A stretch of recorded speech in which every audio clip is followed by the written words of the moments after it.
Hello everyone, I'm Phoenix Tremaine. If you haven't done so, please take a minute to subscribe. Every subscriber counts. This is my new channel. My other channel, which you'll find in the description box, we've reached 20,000 subscribers, 20,200 subscribers as of the filming of this video. But this particular channel hasn't even reached 500 yet. We're close, we're at like 475. And my goal is to, my first goal for this channel is to hit 1,000. So please take a minute to subscribe. And if you have subscribed, please hit that like button, because when you hit that like button, let YouTube know this is a good video to recommend people looking for other reviews. So help me build this channel, please. I really appreciate it. Help a brother out. But we're going to talk about the show Boomerang, which, as I said in my previous video, has gotten progressively better than all of season 1. Season 1 to me was a very uneven season. I just kind of watched it to watch it, but I wasn't really feeling it too tough. The season 2 has captured my attention and kept it, and the storyline flows so much better. And also watching the actors' interviews, they also have been praising the new writing for season 2, and so far they're correct. They're not just blowing smoke about you know what. So they pretty much recapped the Simone and Bryson breakup, showing the exact moment where she kind of sort of comes clean and he breaks up with her, and then he almost gets into a car accident and ends up in front of a liquor store, which begins his journey into, which is definitely alcoholism. Alcoholism is screwing. But they don't show that the way they showed in episode 1. What they do is they concentrate on the friends trying to reason what happened and giving each one's version of how they think the situation went down, or why the situation went down the way it did with Simone and Camden. So the first person up was David, who once again is the character I do not like. I don't like David. I didn't like his little vision, or whatever they were doing, of how it happened, where they're in a skating rink and whatnot, and then they kind of sort of accidentally kiss, and then they get so spooked by realizing that, you know, Simone realizes she's in a relationship, so the two of them just sit there and pray about it. That's not real life. That's not real life. Even if they were holy rollers, they probably would have done the deed and then prayed on it. It wouldn't have stopped at a kiss. But anyway, yeah, we got past his little vision of how he thinks things went down, and then we got Crystal's, which was my favorite. Crystal's, because it's the way she said it. She was saying how men have a tendency to put a woman in a box and see them as black and white. They don't see that they're actually people with flaws, and that's actually the truth. Especially when a woman becomes a wife, there's a lot of men that will put them in a box of what they consider to be a wife.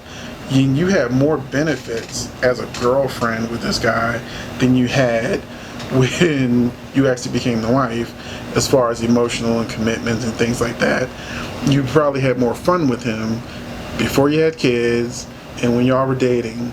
And then when things got serious, you know, he kind of put you almost in the role of his mother, where you don't dress sexy, make sure you wash the clothes, cook the food, take care of the kids, and if you're a working woman, go on ahead and work, bring me your money, and pay these bills while you do all the traditional things that a woman used to do, and some women still do. And so it turned into a black and white 50s style sitcom, which is the idealistic, picture perfect everything. And when Bryson goes to work, here comes the milkman, where they had, of course, the interesting imagery of him, you know, playing with the bottle, and then the top comes off and started gushing milk out, and she's like, ooh. And then we all know what that meant. But I loved her hair, I loved the look, I loved the flow, I loved everything about the scene. They did a great job. Director of cinematography, or art director, good job. Then we had Ari, who had my second favorite, which is also what used to be one of my favorite shows, And when it comes back on again next season, I'll start watching again a show called Cheaters, which is now going to be hosted by Joe Budden. You heard me right. Joe Budden is the new host of Cheaters. If you're following me on Twitter, you already know that. So follow me on Twitter. I give a lot of entertainment information. And also my Instagram. And it's all in the description box. So he is the host of a show called Jezebels, which is a Cheaters-like show. And they pretty much play it out like every Cheaters episode. They come up in the van, they go in, two of them are having sex, they jump up, and then they all do the whole Cheaters thing.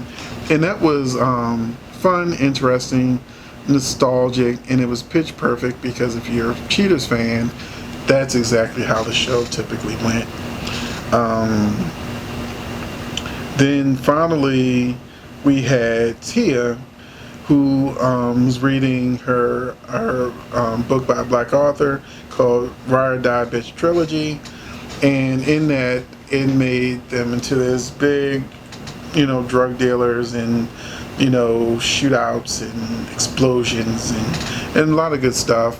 I liked that Titana was in her interview and she was saying how she loved the choreography, and because they were using her legs to kick the guys, and then they got on the bike and they rode off. But it was so good seeing something different, and it's very artistic and expressive that they took each one of these visions. Of course, Davis was the cheapest, lowbrow, wasn't a lot put into it. But the other ones, good job, kudos. It makes me look at this show and go, what's next? Because now you showed me that you're breaking the rules. You don't have to be a traditional in the box sitcom or dramedy, and like you did in season 1, you can actually have your musical numbers like you did in the first one. You can also have like these different montages that you did in the second episode.